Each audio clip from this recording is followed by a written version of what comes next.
दोस्तों मेरे चैनल का नाम कुछ अलग कुछ रोचक है। सर्च कीजिए यह नाम यूट्यूब पर और प्लेलिस्ट में जाकर के रामायण महाभारत पुराण शुरुआत से पढ़ सकते हो, या फिर इस वीडियो के नीचे चैनल के नेम या पिक्चर पर भी क्लिक करके प्लेलिस्ट में जा सकते हो।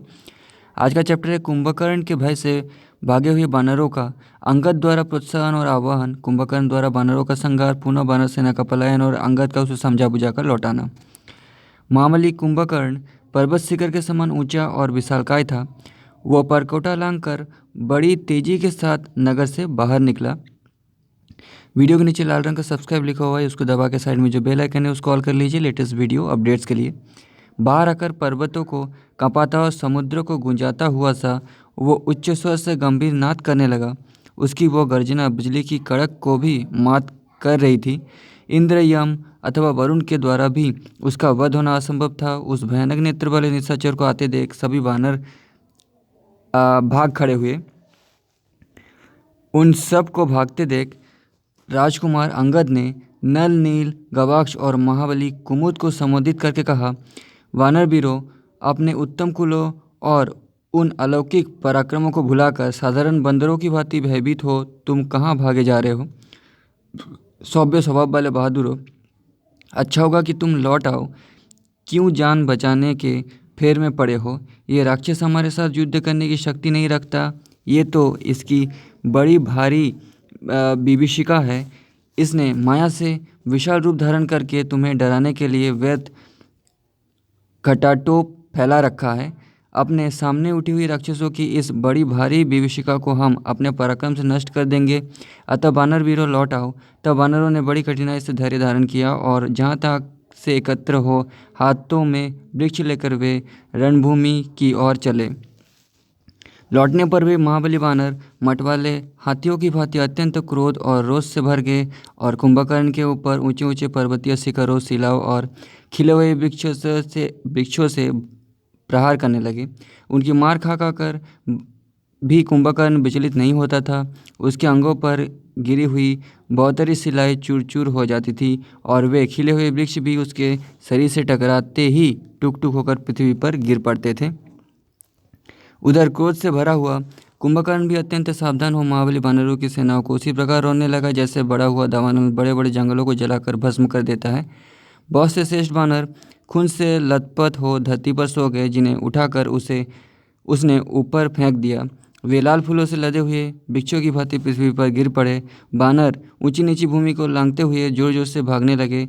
वे आगे पीछे और अगल बगल में कहीं भी दृष्टि नहीं डालते थे।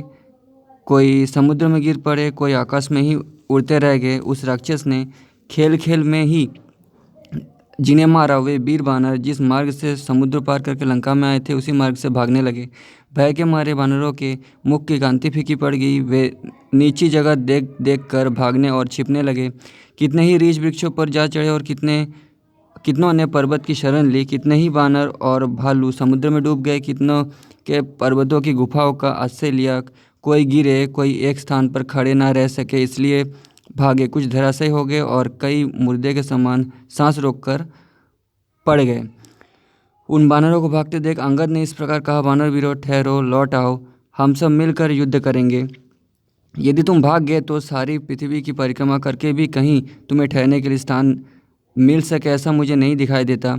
सुग्रीव की आज्ञा के बिना कहीं भी जाने पर तुम जीवित नहीं बच सकोगे। इसलिए सब लोग लौट आओ, क्यों अपने ही प्राण बचाने की फिक्र में पड़े हो? तुम्हारे वेग और पराक्रम को कोई रोकने वाला नहीं है। यदि तुम हथियार डालकर भाग जाओगे तो तुम्हारी स्त्रियां ही तुम लोगों का उपहास करेंगी और वो उपहास जीवित रहने पर भी तुम्हारे लिए मृत्यु के समान दुखदायी होगा। तुम सब लोग महान और बहुत दूर तक फैले हुए श्रेष्ठ कुल में उत्पन्न हुए हो, फिर साधारण वानरों की भांति भयभीत होकर कहाँ भागे जा रहे हो? यदि तुम पराक्रम छोड़कर भय के कारण भागते हो तो निश्चय ही अनार्य समझे जाओगे या कायर समझे जाओगे। तुम जन समुदाय में बैठकर जो डींगे हाका करते थे कि हम बड़े प्रचंड वीर हैं और स्वामी के हितैषी है, तुम्हारी वे सब बातें आज कहाँ चली गई? जो सत्पुरुषों द्वारा धिक्कृत होकर भी जीवन धारण करता है उसके उस जीवन को धिक्कार है। इस तरह के निंदात्मक वचन कायरों को सदा सुनने पड़ते हैं। इसलिए तुम लोग भय छोड़ो और सत्पुरुषों द्वारा सेवित मार्ग का आश्रय लो। यदि हम लोग अल्पजीवी हो और शत्रु के द्वारा मारे जाकर रणभूमि में सो जाए तो हमें उस ब्रह्मलोक की प्राप्ति होगी जो कुयोगियों के लिए भी परम दुर्लभ है।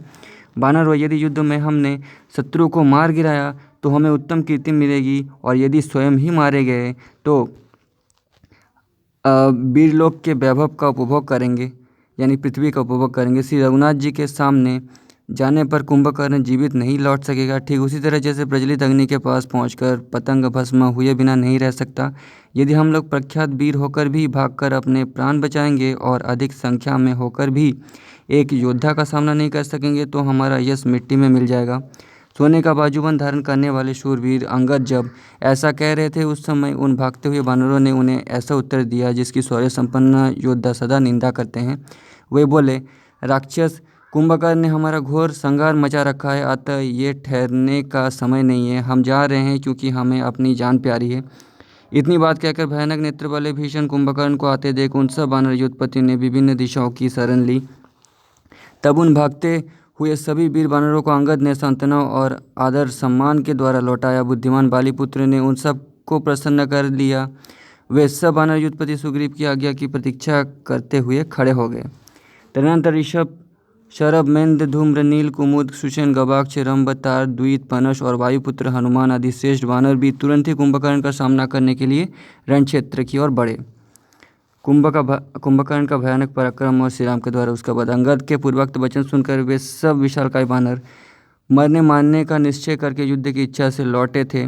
महाबली अंगद ने उनके पूर्व पराक्रम का वर्णन करके अपने वचनों द्वारा उन्हें सुदृढ़ एवं बल विक्रम संपन्न बनाकर खड़ा कर दिया। तब वे वानर मरने का निश्चय करके बड़े हर्ष के साथ आगे बढ़े और जीवन का मोह छोड़कर अत्यंत भयानक युद्ध करने लगे। उन विशालकाय वानर वीरों ने वृक्ष तथा बड़े बड़े पर्वत शिखर लेकर तुरंत ही कुंभकर्ण पर धावा किया, परंतु अत्यंत क्रोध में भरे हुए विक्रमशाली महाकाय कुंभकर्ण ने गदा उठाकर शत्रु को घायल करके उन्हें चारों ओर बिखेर दिया। कुंभकर्ण की मार खाकर 8,700 वानर तत्काल धराशायी हो गए। वो 16, 8, 10, 20 और 30 वानरों को अपनी दोनों भुजाओं से समेट लेता और जैसे गरुड़ सर्पों को खाता है उसी प्रकार अत्यंत क्रोधपूर्वक उनका भक्षण करता हुआ सब और दौड़ता फिरता था।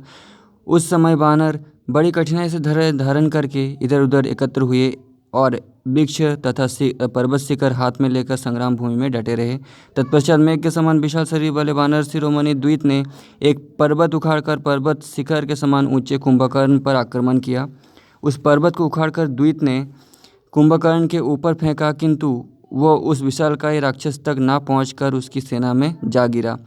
तो दोस्तों, पिछले चैप्टर में हमने पढ़ा था कि द्वित को ब्रह्मा जी का वरदान था, तो ब्रह्मा जी ने जो कहा था वही हो रहा है। उस पर्वत शिखर ने राक्षस सेना के कितने ही घोड़े, हाथियों, रथों, गजराजों और दूसरे राक्षसों को भी कुचल डाला। उस समय वो महान युद्ध स्थल जिसमें शैल शिखर के वेग से कितने ही घोड़े और सारथी कुचले गए थे, राक्षसों के रुधिर से गीला हो गया।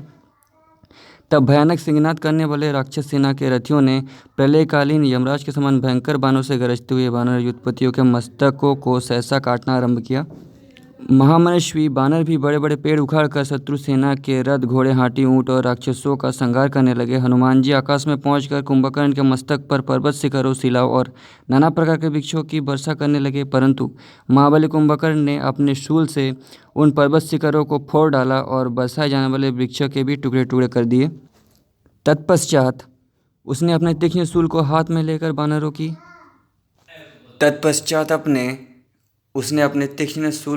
लेकर वानरों की उस भयंकर सेना पर आक्रमण किया। ये देख हनुमान जी एक पर्वत शिखर हाथ में लेकर उस आक्रमणकारी राक्षस का सामना करने के लिए खड़े हो गए। उन्होंने कुपित हो श्रेष्ठ पर्वत के समान भयानक शरीर वाले कुंभकर्ण पर बड़े वेग से प्रहार किया। उनकी उस मार से कुंभकर्ण व्याकुल हो उठा, उसका सारा शरीर चर्बी से गीला हो गया और वो रक्त से नहा गया। फिर तो उसने भी बिजली के समान चमकते हुए शूल को घुमाकर जिसके शिखर पर आग जल रही थी उस पर्वत के समान हनुमान जी की छाती में उसी तरह मारा जैसे स्वामी कार्तिकेय ने अपनी भयानक शक्ति से कौंज पर्वत पर आघात किया था। उसी तरह कुंभकर्ण ने हनुमान जी के शरीर में मारा। उस महासमर में कुंभकर्ण की शूल की चोट से हनुमान जी की दोनों भुजाओं के बीच का भाग यानी वक्षस्थल वितीर्ण हो गया। वे व्याकुल हो उठे और हनुमान जी मुँह से रक्त बमन करने लगे। हनुमान जी के मुंह से खून निकलने लगा कुंभकर्ण के प्रहार से। उस समय पीड़ा के मारे हनुमान जी यानी उन्होंने बड़ा भयंकर आर्तनाद किया जो प्रलय काल के मेघों की गर्जना के समान जान पड़ता था। हनुमान जी को आघात से पीड़ित देख राक्षसों के हर्ष की सीमा ना रही। वे सहसा जोर जोर से कोलाहल करने लगे, खुशी मनाने लगे। इधर कुंभकर्ण के भय से पीड़ित एवं व्यथित हुए वानर युद्ध भूमि छोड़कर भागने लगे। ये देख बलवान नील ने वानर सेना को धैर्य बंधाने एवं सुस्थिर रखने के लिए बुद्धिमान कुंभकर्ण पर एक पर्वत का शिखर चलाया। उस पर्वत शिखर को अपने ऊपर आता देख कुंभकर्ण ने उस पर मुक्के से आघात किया। उसका मुक्का लगते ही वो शिखर चूर-चूर होकर बिखर गया और आग की चिंगारियां तथा लपटें निकलता हुआ पृथ्वी पर गिर पड़ा। इसके बाद शरभ, ऋषभ, नील, गवाक्ष और गंधमादन इन 5 प्रमुख वानर वीरों ने कुंभकर्ण पर धावा किया। वे महाबली वीर चारों ओर से घेरकर युद्धस्थल में महाकाय कुंभकर्ण को पर्वतों, वृक्षों, थप्पड़ों, लाटों और मुक्कों से मारने लगे। यद्यपि ये लोग बड़े जोर जोर से प्रहार करते थे तथापि उसे ऐसा जान पड़ता था मानो कोई धीरे से छू रहा हो, अतः इनकी भार से उसे तनिक भी पीड़ा नहीं हुई। उसने महान वेगशाली ऋषभ को अपने दोनों भुजाओं में भर लिया।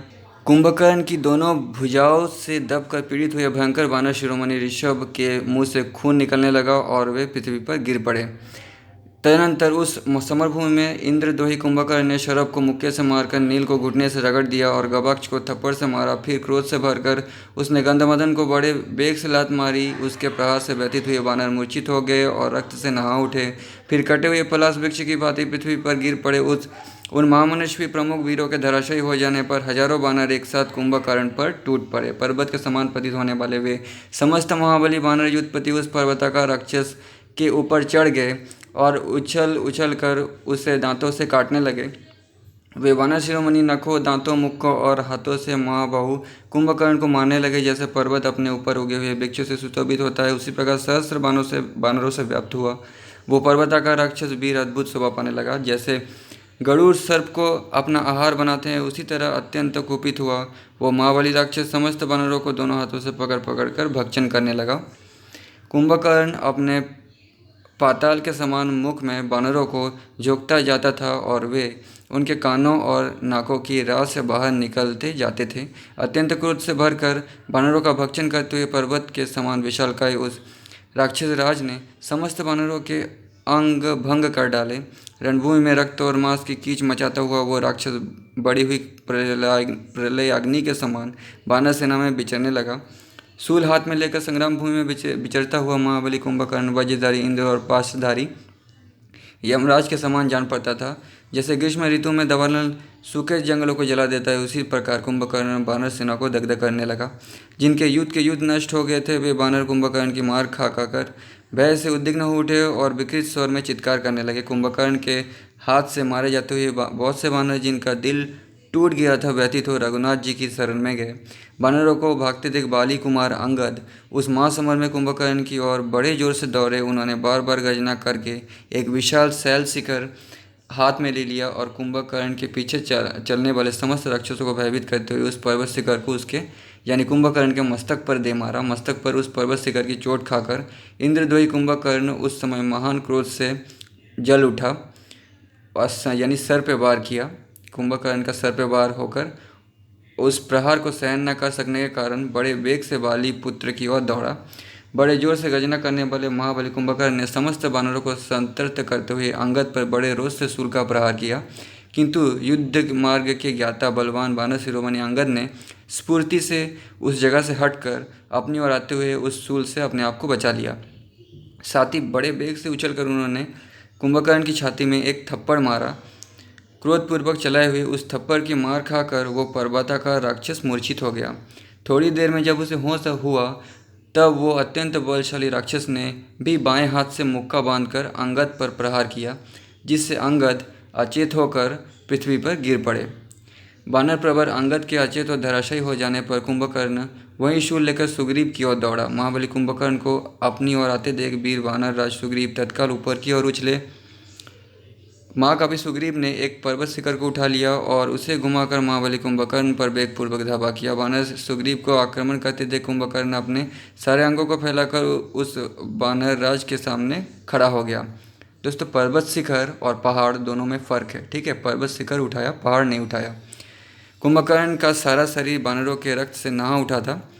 यहाँ पे कहने का मतलब यही है, वही मैं समझा रहा हूँ। वो बड़े बड़े बानरों को खाता हुआ उनके सामने खड़ा था। उसे देखकर सुग्रीव ने कहा, राक्षस, तुमने बहुत से वीरों को मार गिराया, अत्यंत दुष्कर कर्म कर दिखाया और कितने ही सैनिकों को अपना आहार बना लिया।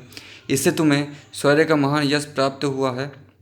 अब इन बानरों की सेना को छोड़ दो। इन साधारण बंदरों से लड़कर क्या करोगे? यदि शक्ति हो तो मेरे चलाए हुए इस पर्वत की एक चोट सह लो। बानरराज की सुग्रीव की ये सतत और धैर्य से युक्त बात सुनकर कुंभकर्ण बोला, बानर, तुम प्रजापति के पौत्र, ऋक्षराजा के पुत्र तथा धैर्य और पुरुष के संपन्न हो, इसीलिए इस तरह गरज रहे हो। कुंभकर्ण की यह बात सुनकर सुग्रीव ने उस शैल शिखर को घुमाकर सहसा उसके ऊपर छोड़ दिया। वो वज्र और अश्नि के समान था। उसके द्वारा उन्होंने कुंभकर्ण की छाती में गहरी चोट पहुंचाई, किंतु उसके विशाल वक्षस्थल से टकराकर वो शैल शिखर सहसा चूर हो गया। ये देख बानर तत्काल विषाद में डूब गया और राक्षस बड़े हर्ष के साथ गर्जना करने लगे। खुश हो गए राक्षस। उस पर्वत शिखर की चोट खाकर कुंभकर्ण को बड़ा क्रोध हुआ। वह रोष से मुंह फैलाकर जोर जोर से गर्जना करने लगा। फिर उसने बिजली के समान चमकने वाले उस शूल को घुमाकर सुग्रीव के वध के लिए चलाया। कुंभकर्ण के हाथ से छूटे हुए उस तीखे शूल को, जिसके डंडे में सोने की लड़ियाँ लगी हुई थी, वायुपुत्र हनुमान ने शीघ्र उछलकर दोनों हाथों से पकड़ लिया और उसे वेगपूर्वक तोड़ डाला। वो महान शूल 1000 भार काले लोहे का बना हुआ था, जिसे हनुमान जी ने बड़े हर्ष के साथ अपने घुटनों में लगाकर तत्काल तोड़ दिया। हनुमान जी के द्वारा शूल को तोड़ा गया देख वानर सेना बड़े हर्ष से भरकर बार बार सिंहनाद करने लगी और चारों ओर दौड़ लगाने लगी।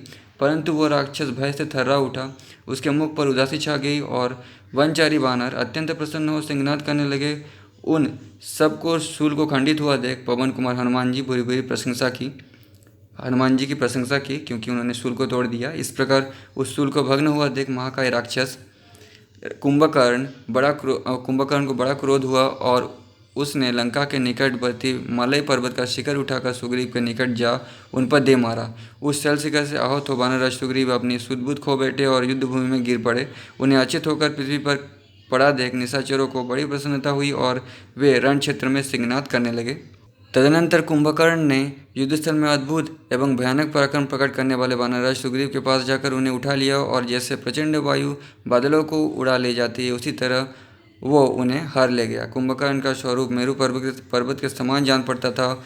वो महान मेघ के समान रूप वाले सुग्रीव को उठाकर जब युद्ध स्थल में से चला, उस समय भयानक ऊंचे शिखर वाले मेरुगिरी के समान ही शोभा पाने लगा। उन्हें लेकर वो भी राक्षसराज लंका की ओर चल दिया। उस समय युद्धस्थल में सभी राक्षस उसकी स्तुति कर रहे थे। वानरराज के पकड़े जाने से आश्चर्यचकित हुए देवताओं का दुख जनित शब्द उसे स्पष्ट सुनाई दे रहा था। इंद्र के समान पराक्रमी इंद्रद्वयी कुंभकर्ण ने उस समय देवेंद्र तुल्य तेजस्वी वानरराज सुग्रीव को पकड़कर मन ही मन ये मान लिया कि इनके मारे जाने से श्री राम सहित ये सारी वानर सेना सतत नष्ट हो जाएगी। वानरों की सेना इधर उधर भाग रही है और वानरराज सुग्रीव को कुंभकर्ण ने पकड़ लिया है। ये देख बुद्धिमान पवन कुमार हनुमान ने सोचा, सुग्रीव के इस प्रकार पकड़ लिए जाने पर मुझे क्या करना चाहिए। मेरे लिए जो भी करना उचित होगा उसे मैं निस्संदेह करूँगा। पर्वताकार रूप धारण करके उस राक्षस का नाश कर डालूंगा। मतलब मैं भी कुंभकर्ण जैसा बड़ा रूप बना लूँगा और युद्ध करूँगा। युद्धस्थल में अपने मुक्कों से मार मार कर महाबली कुंभकर्ण के शरीर को चूर चूर कर दूंगा। इस प्रकार जब वो मेरे हाथ से मारा जाएगा तथा वानरराज सुग्रीव को उसकी कैद से छुड़ा लिया जाएगा, तब सारे वानर हंस से खिल उठेंगे। अच्छा ऐसा ही हो। तो कुंभकर्ण की मार से हनुमान जी के मुंह से खून निकलने लगा था। अब सोच रहे हैं बदला लेने के लिए हनुमान जी, अथवा ये सुग्रीव स्वयं ही उसकी पकड़ से छूट जाएंगे।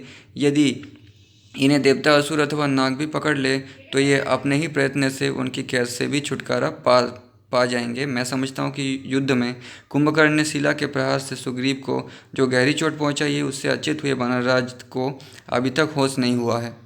एक ही मुहूर्त में जब सुग्रीव सचेत होंगे तब महासमर में अपने और वानरों के लिए जो हितकर कर्म होगा उसे करेंगे।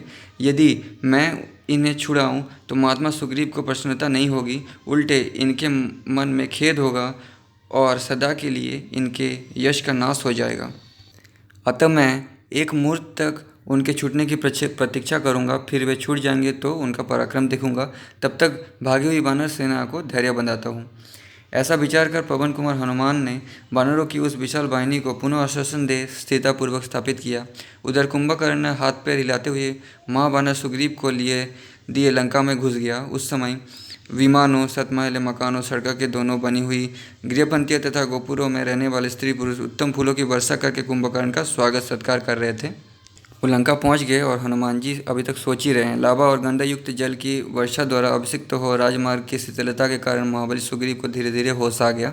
तब बड़ी कठिनाई से सचेत हो बलवान कुंभकर्ण की भुजाओं में दबे हुए महात्मा सुग्रीव नगर और राजमार्ग की ओर देखकर बार बार इस प्रकार विचार करने लगे। इस प्रकार इस राक्षस की पकड़ में आकर अब मैं किस तरह इससे भरपूर बदला ले सकूंगा।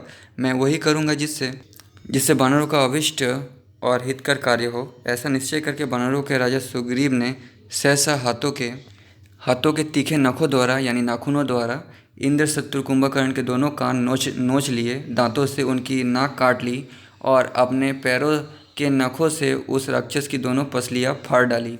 क्योंकि वो वानर थे, दांत और नाखूनों का इस्तेमाल करना जानते थे। सुग्रीव के दांतों और नखों से दोनों कानों का निम्न भाग और नाक कट जाने और पार्श्व भाग में वितीर्ण हो जाने से कुंभकर्ण का सारा शरीर लहूलुहान हो गया। तब उन्हें बड़ा रोष हुआ और उसने सुग्रीव को घुमाकर भूमि पर पटक कर वो उन्हें भूमि पर रगड़ने लगा।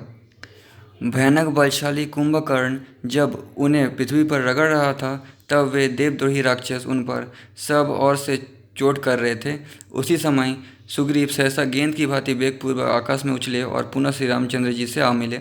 महाबली कुंभकर्ण अपनी नाक और कान खो बैठा।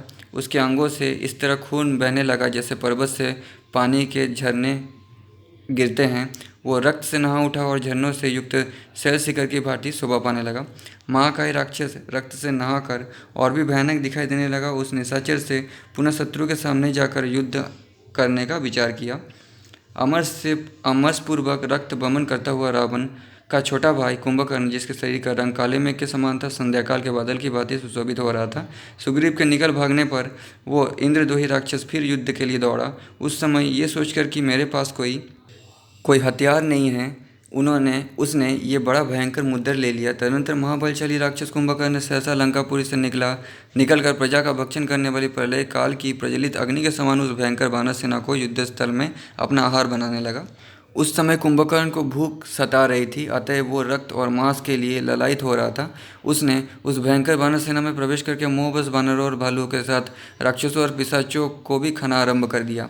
वो प्रधान वानरों को उसी प्रकार अपना ग्रास बना रहा था जैसे प्रलय काल में मृत्यु प्राणियों के प्राणों का अपहरण करती है। वो बड़ी उतावली के साथ एक हाथ से क्रोधपूर्वक 1, 2, 3 और बहुत बहुत राक्षसों और वानरों को समेटकर अपने मुंह में झोंक लेता था। उस समय वो महाबली निशाचर पर्वत शिखर की मार खाता हुआ भी मुंह से वानरों की चर्बी और रक्त गिराता हुआ उन सब का भक्षण कर रहा था। उसके द्वारा खाए जाते हुए वानर भयभीत हो उस समय भगवान श्री राम की शरण में गए। उधर कुंभकर्ण अत्यंत कुपित हो वानरों को अपना आहार बनाता हुआ सब और उन पर धावा करने लगा। वो 60, 8, 20, 30 और 100 वानरों को अपनी दोनों भुजाओं में भर लेता और उन्हें खाता हुआ रणभूमि में दौड़ता फिरता था। उसके शरीर में मैंद, चर्बी और रक्त लिपेटे हुए थे। उसके कानों में आंतों की मालाएं उलझी हुई थी तथा उसकी दाढ़ें बहुत तीखी थी। वो महाप्रलय के समय प्राणियों का महान संहार करने वाले विशाल रूपधारी काल के समान वानरों पर शूल की वर्षा कर रहा था। उस समय शत्रु नगरी पर विजय पाने वाले तथा शत्रु का संहार करने वाले सुमित्रा कुमार लक्ष्मण गुस्से से यानी कुपित होकर उस राक्षस के साथ युद्ध करने लगे। उन पराक्रमी लक्ष्मण ने कुंभकर्ण के शरीर में 7 बाण धसा दिए, फिर दूसरे बाण लिए और उन्हें भी उस पर छोड़ दिया। लक्ष्मण से पीड़ित हुए उस राक्षस ने लक्ष्मण के उस अस्त्र को निश्शेष कर दिया यानी तबाह कर दिया। तब सुमित्रा के आनंद को बढ़ाने वाले बलवान लक्ष्मण को बड़ा क्रोध हुआ। उन्होंने कुंभकर्ण के सुवर्ण निर्मित सुंदर और दीप्तिमान कवच को अपने बाणों से ढककर उसी तरह अदृश्य कर लिया जैसे हवा ने संध्याकाल में बादल को उखाड़ कर अदृश्य कर दिया हो। काले कोयले के ढेर की कांति वाला कुंभकर्ण लक्ष्मण के सुवर्णभूषित बाणों से आच्छादित हो मेघों से ढके हुए अंशुमानी सूर्य के समान शोभा पा रहा था। तब भयंकर राक्षस ने मेघ की गर्जना के समान गंभीर स्वर से सुमित्रा नंदन लक्ष्मण का तिरस्कार करते हुए कहा, लक्ष्मण, मैं युद्ध में यमराज को भी बिना कष्ट उठाए ही जीत लेने की शक्ति रखता हूँ। तुमने मेरे साथ निर्भय होकर युद्ध करते हुए अपनी अद्भुत वीरता का परिचय दिया है। जब मैं महासमर में मृत्यु के समान हथियार लेकर युद्ध के लिए उद्यत हूँ, उस समय जो मेरे सामने खड़ा रह जाए वो भी प्रशंसा का पात्र है। फिर जो मुझे युद्ध प्रदान कर रहा है उसके लिए तो कहना ही क्या है। ऐरावत पर आरूढ़ हो संपूर्ण देवताओं से घिरे हुए शक्तिशाली इंद्र भी पहले मेरे सामने युद्ध में नहीं ठहर सके हैं। सुमित्रानंदन लक्ष्मण, तुम बालक होकर के भी आज अपने पराक्रम से मुझे संतुष्ट कर दिया, अतः मैं तुम्हारी अनुमति लेकर युद्ध के लिए श्री राम के पास जाना चाहता हूँ। तुमने अपने वीर्य बल और उत्साह से रणभूमि में मुझे संतोष प्रदान किया है, इसलिए अब मैं केवल राम को ही मारना चाहता हूँ, जिनके मारे जाने पर सारी शत्रु सेना स्वतः मर जाएगी। मेरे द्वारा राम के मारे जाने पर जो दूसरे लोग युद्धभूमि में खड़े रहेंगे उन सब के साथ मैं अपने संहारकारी बल के द्वारा युद्ध करूँगा। वो राक्षस जब पूर्वोक्त बात कह चुका तब सुमित्रा कुमार लक्ष्मण रणभूमि में ठठाकर हंस पड़े और उससे प्रशंसा मित्रित कठोर वाणी में बोले, फिर वीर कुंभकर्ण, तुम महान पौरुष पाकर जो इंद्र आदि देवताओं के लिए भी असह्य हो उठे हो, वो तुम्हारा कथन बिल्कुल ठीक है, झूठ नहीं है। मैंने स्वयं अपनी आंखों से आज तुम्हारा पराक्रम देख लिया है। ये रहे दशरथ नंदन भगवान श्री राम, जो पर्वत के समान अविचल भाव से खड़े हैं। लक्ष्मण की यह बात सुनकर उसका आदर न करते हुए महाबली निशाचर कुंभकर्ण ने सुमित्र कुमार को लांग कर श्री राम पर ही धावा किया। उस समय वो अपने पैरों की धमक से पृथ्वी को कंपित सी किए देता था। उसे आते देख दशरथ नंदन श्री राम ने रौद्रास्त्र का प्रयोग करके कुंभकर्ण के हृदय में अनेक तीखे बाण मारे। कुंभकर्ण के बाणों से श्री राम के बाणों से घायल हो वह सहसा उन पर टूट पड़ा।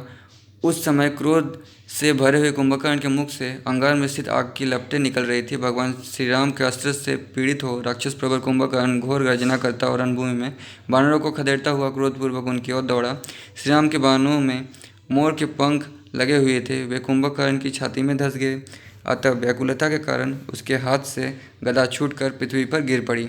दोस्तों, वीडियो बहुत बड़ा हो गया है, ठीक है। आज के वीडियो पे इतना ही, ज़्यादा समय न लेते हुए इसके बाद हम लोग नेक्स्ट वीडियो पे यहाँ से हम लोग पढ़ेंगे।